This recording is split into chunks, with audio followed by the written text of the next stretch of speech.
In life, you meet a lot of people. Whether or not those people become your friends, they're everywhere.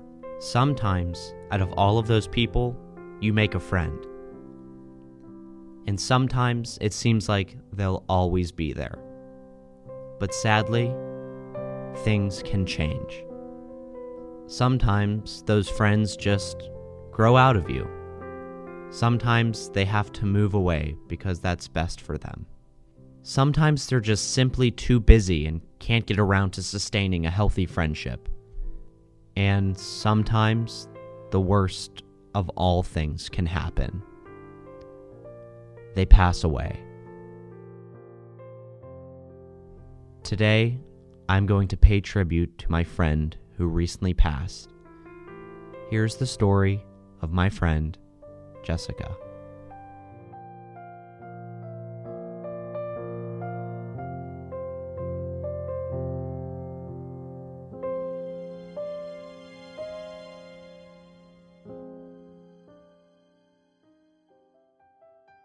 What's going on, guys? Welcome back to another video.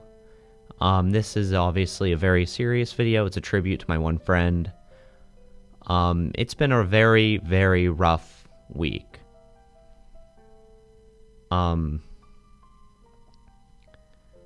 Sometimes things happen in life that you don't expect, and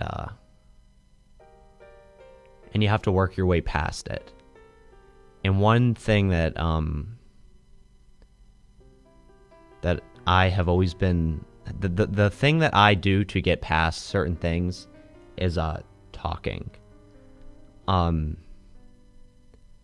This has been 2 days since this has happened, and I've talked for hours and hours with different people, and it helps.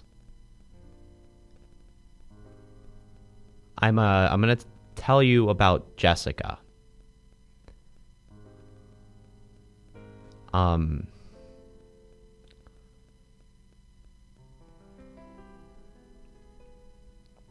First off, before I get into something that you will actually get to listen to, Jessica was a friend. I worked with her. I really cared about her. I really cared about Jessica. And the fact that she is just gone is just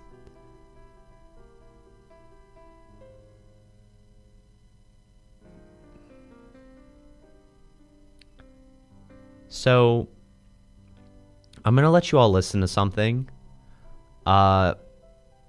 Today in class, I have a class here at school. It's called Public Speaking and Persuasion. And 3 weeks ago, we were assigned a speech. This was 3 weeks ago we were assigned this. And it was about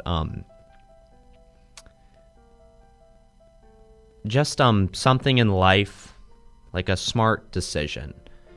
What's some smart decision you've made in life? And just give I think it was a 4 to 5 minute speech. And I had it ready. I picked YouTube, and I was going to talk about YouTube. I had the note cards already, and I was just going to talk about it was a smart decision, you know. But that's not what this video is about. Today, I completely changed my speech. I sat down for 2.5 hours, completely rewrote the outline, and I made it about Jessica.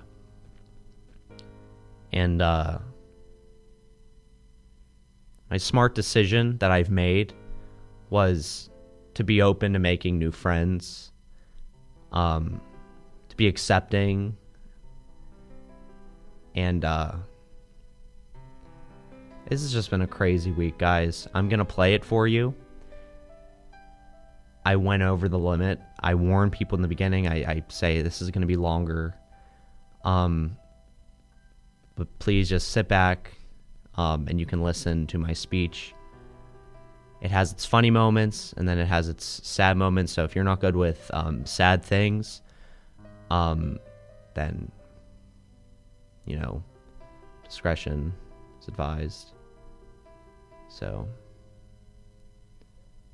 yeah. I'll go ahead and play the audio for all of you. Here you go.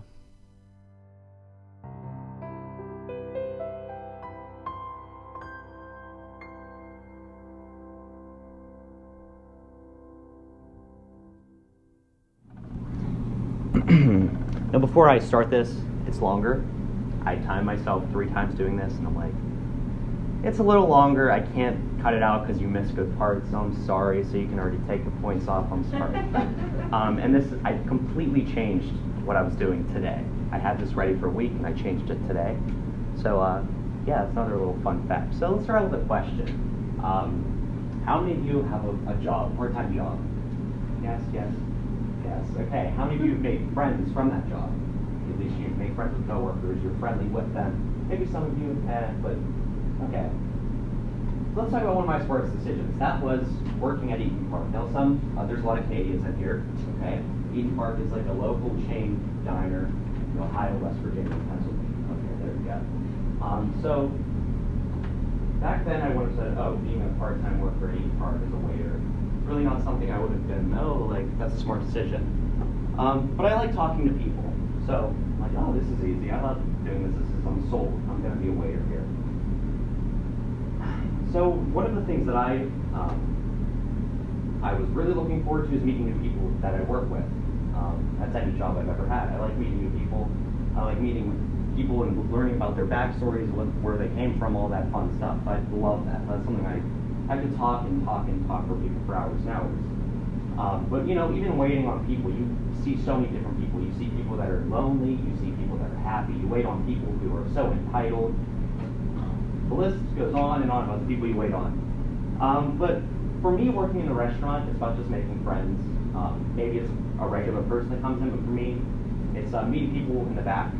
Making friends with your coworkers, trying to be just as friendly as possible. Because in my opinion, if you're miserable at work, you're going to hate your job, so go in with a good attitude. So today, I'm going to be talking about a friend that I made at work. This is just a little weird, but talking about a friend. She's actually really touched me over the past about 2 years I've been working there. And did you ever meet a friend, and before you even really start talking, maybe before you even friends, you're like, wow, this person has had some rough patches in their life. Before you even bring that up, okay? And now that's Jessica. Her name's Jessica. I'm like this. I mean, if you work at a restaurant, there's a lot of people with issues, but and that's a restaurant. It's every single restaurant. Me, I'm just really weird, so that's my issue in a restaurant. But I had a feeling like, Jess, I feel like you have something going on. We'll come back to that. So like we have a really weird relationship, and I was gonna refer to Sheet just because it's a bigger thing. So like whenever I find someone who seems like they have rough times in their life, my goal is to make them happy. It's a weird goal, but that's my goal every single day, is to, hey, maybe I'm having a bad day, but someone else is probably having a worse day, so I'm gonna try to make them happy. Whether that be saying a stupid joke, making them laugh, I don't care. That was my goal for Jessica. That's still my goal for Jess, is just make her happy. Because I know she's had rough times. So I thought we'd be good at that. So we did end up getting close to a point, you roll silverware every night, you sit, you talk. We got close to a point that she could share things with me. Just like I could share things with her. Like when I get really close to people, I'll tell them the story when I shat my pants in middle school.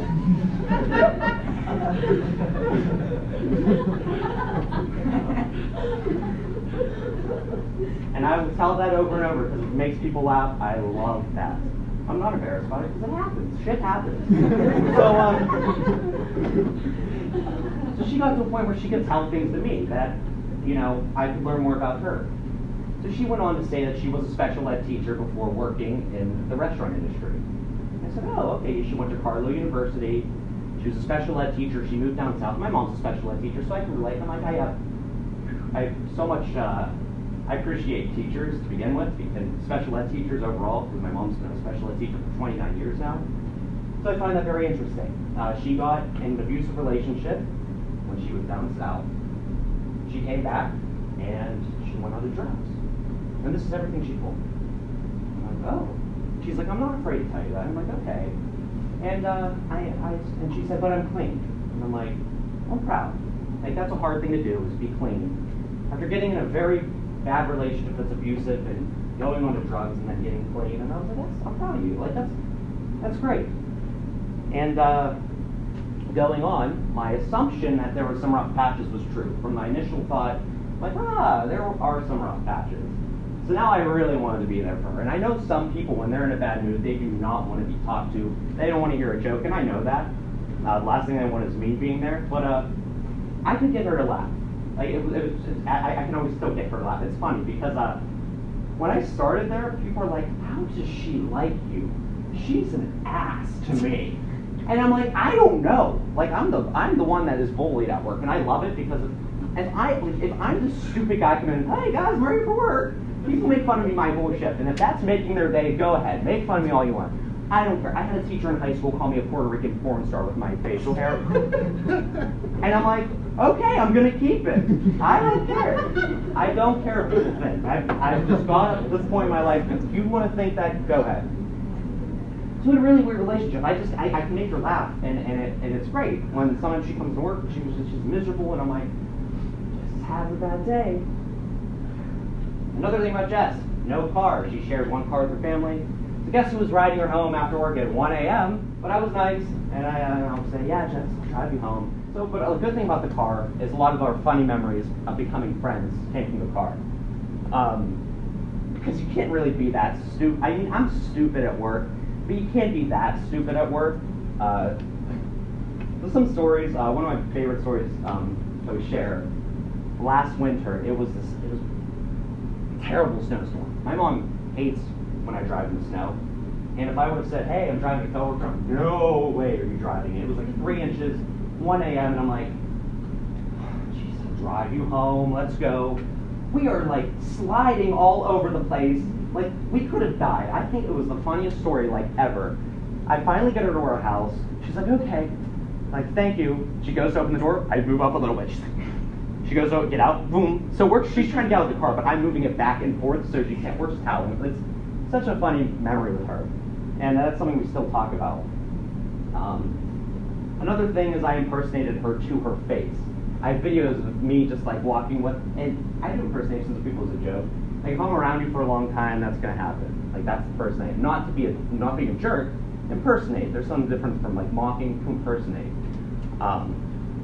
So I'd impersonate her and put her like in bad situations. Like, she'd tell me one time she had to walk to work, and it was pouring rain. So I add little things in. I would like, so I was bicycling to work, I got a flat tire, I ended up walking, it started to pour, a 16-wheeler came and splashed me with a ton of water, I was covered in mud, and like I'd add these stupid things, and it would make her laugh, and make everyone laugh. And people knew I could do a Jessica impersonation, and I still do it. And it was great we got this relationship. You know, I would go to the restaurant I work at all the time, I still go there, just to see Jessica with my girlfriend, because she is so nice. Her name's Carly. Every time she sees her, she gives her a big hug. Hello, beautiful. And that just means a lot to me. If you're nice to someone I care about, then that means a lot to me. So another really good memory is that we share. We have tons of memories. Is her coming out at 1 a.m. I was going to drive her home. And I'm like, she's having a rough day. Let's make it nice. I turned on Pretty Woman. She got in the car. I said, it's your song. And that just, oh my God, I remember how much that made her day. Something simple like that. It doesn't have to be a material item. It could be something small like that. The thing that got me was, over the summer, her dogs had a little accident and made puppies. And she said, you want to come in and see them? Sure, I'll come in. It's like 1 a.m., why not? What else am I going to do? I fell in love with one. He was the runt. He has a long tongue. His teeth are screwed up. His eyes are crazy. His name's Freddie. I have Freddie to this day. I love Freddie to the point that I literally wear him on my socks. That's how much I love this dog. So every time I see this dog, I'm like, oh, I got him from Jess. And it was just a great thing, you know, without a friendship, I wouldn't have had my dog. I had friends on this campus. I was in the musical in the fall, the Addams Family. I had people that couldn't walk 4 minutes across campus to come see me in a show, but she drove all the way out. It was a 45-minute drive to see me. Yeah, out here to see me, how great. So when I'm in college, I'm obviously not a full-time worker at Eaton Park. So we still go down, we try to visit, we'll see, hey, like, how is everything? We visit every so often, and then another story I have is around Christmas. I have a great date idea. I'm going to take Carly out, we're going to see Christmas lights, drive around with hot chocolate, it's great. I was like, ooh, good idea. Where are we going to go for hot chocolate? To get them to go. We're going to go to Eaton Park. We go, we run in, okay, let's get 2 to go hot chocolates, and leave, we're leaving. Hey, Brent, can you ride me home? I'm like, oh, this is not the right time. Like, I'm on a mooch. And of course I said yes. People were like, why did you say yes? We sat there, we drank our hot chocolates. They were empty. Didn't even have hot chocolates at this point. She's like, I'll show you a really nice house with Christmas lights. I'm like, okay. Get in the car, and I could tell. She's just like, now I need to find a house that has lights. So we get in her neighborhood. She's like, that's the one I was going to show you. It's literally this house with like lights in the bushes. I'm like, wow, that's an amazing house. So she got home safely, and well, let's go look at some lights. It's like midnight now, and we're good friends. We text each other, Merry Christmas. That's how we are. And a month went on. It's been a little bit of time. And this past, it was Sunday. It was Monday morning. I was ready to come back up to school because I go home some weekends because I have my little Freddie at home. But I go see him every once in a while. I have a really crazy little coworker. Her name's Linda. I call her Grandma. She loves it. I call her Grandma. I call her my Eaton Park Grandma. And she texted me, or messaged me on Facebook. Did you hear about Jess? I hope it wasn't drugs. And I was like, okay, she's a little crazy. She messages the wrong thing sometimes. She doesn't know how to help what she's saying. So I went on to Jess's stepmom's Facebook. And on her Facebook page, I read a post that said, it is with a sad and heavy heart, our daughter Jessica was found dead yesterday. She died of an overdose. Like that. Had I not given her a chance to be a friend of mine, I would have never affected her life. I hope I affected her. And to this day, this has been a hard week, guys. And I changed this speech because I can't get my mind off it because it's rough. It's really a rough topic, and I'm sure everyone's experienced death in their life. But as I said, it's hard to talk about, but one of my best decisions was to give her a chance.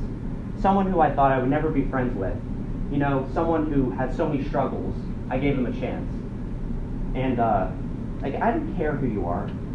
I don't care what you look like. I don't care. I'm going to give you a chance of being a friend. I don't care. You want to make fun of me? Okay. There's more.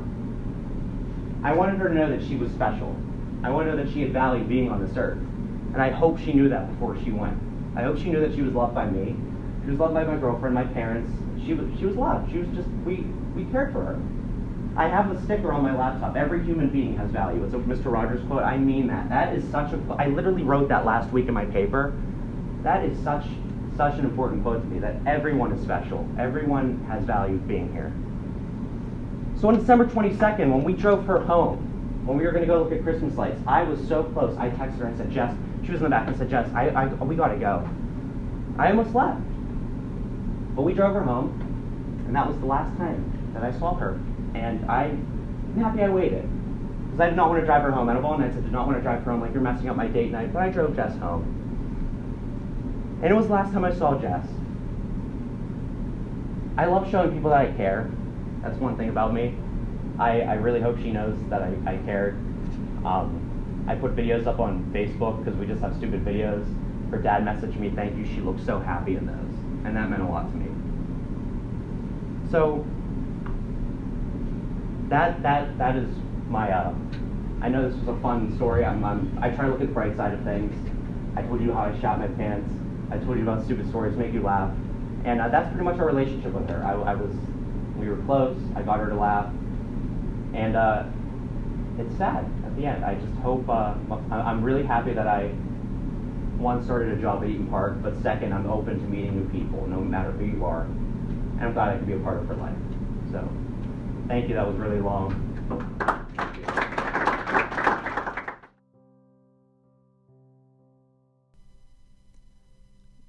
So, if you made it this far,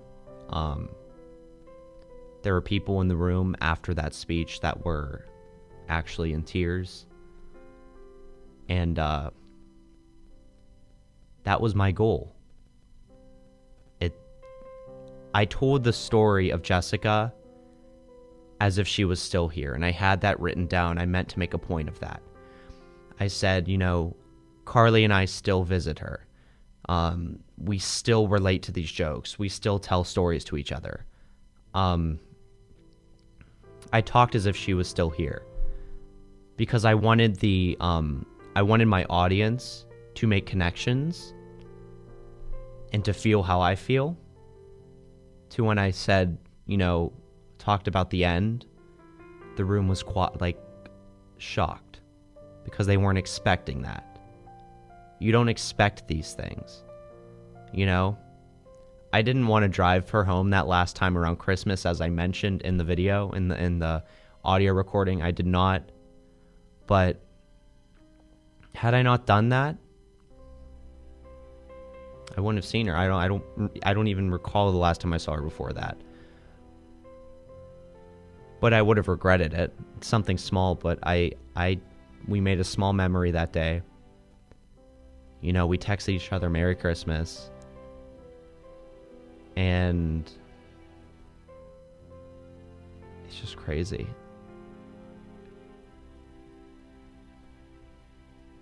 She was genuinely a very kind person. She loved animals. More specifically, she loved dogs. As I mentioned, I got my little Freddie from her over the summer after visiting. A lot of you know I have my little puppy. His name's Freddie. She loved children. She was a teacher, a special ed teacher, as I mentioned.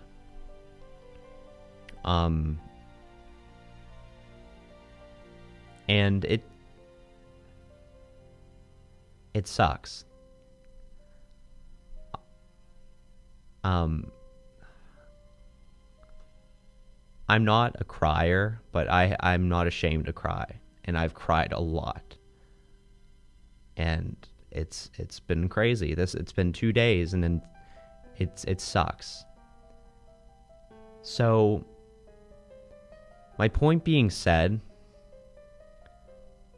and people say this all the time, but it's a good point because it's true. You never know how someone's feeling or what they're going through. And maybe someone is in a bad mood. Maybe someone seems like they're just a mean person. But sometimes there's a reason behind it. And sometimes, people don't want to look for that reason, and they just assume, well, who cares, But maybe there is a reason, and sometimes that's the case. I know Jess was happy. A lot of the times I was with her, but I do think there were times where it was hard. And I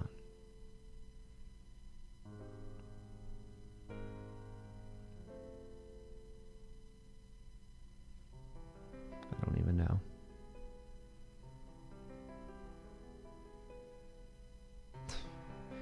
She always should message me. She wouldn't always comment on my videos, but she'd always text me.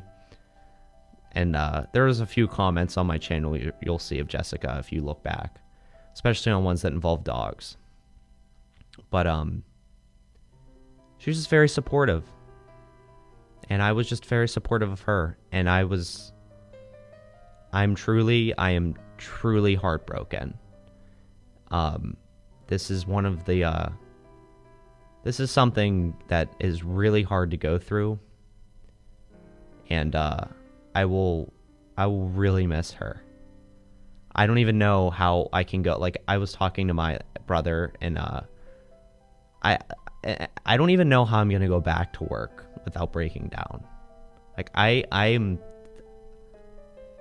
have no clue how I'm gonna do it, because I'm gonna be a mess. And I've been a mess this whole week. Coming to make this video was been a hard thing, but I wanted to make it because I really did care about her.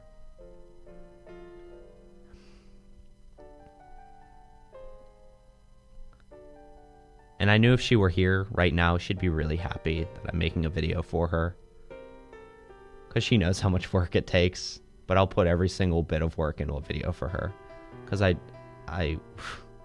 she deserves it. I'm sorry if this was a lot, but and I know this is very all over the place. It's not like this was really scripted. This was me telling you about someone that I lost. And if you really watched it to this very last point, thank you so much. I'm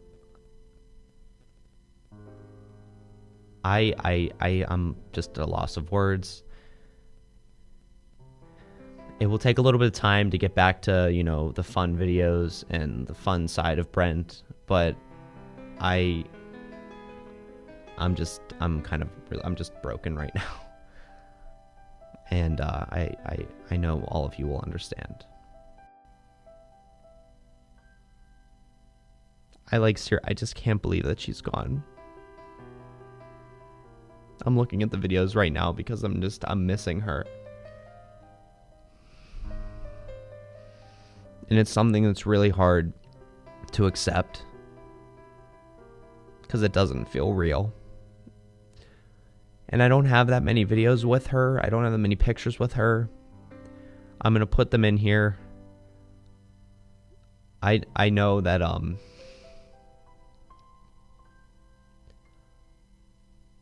I just hope that I don't even know.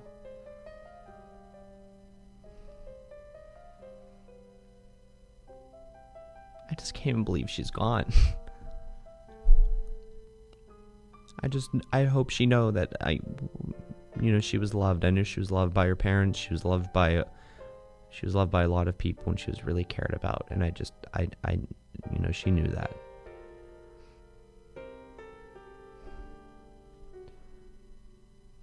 I'll miss you, Jessica. I mean, I already do miss you. And I will see you again soon someday.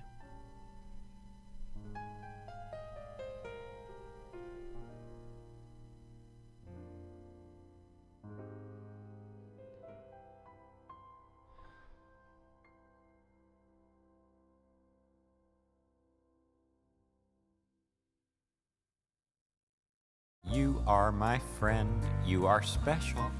You are my friend, you're special to me. You are the only one like you, my friend. I like you in the daytime, in the nighttime, anytime that you feel's the right time for a friendship with me, you see. F-R-I-E-N-D, special. You are my friend. You're special to me. There's only one in this wonderful world. You are special.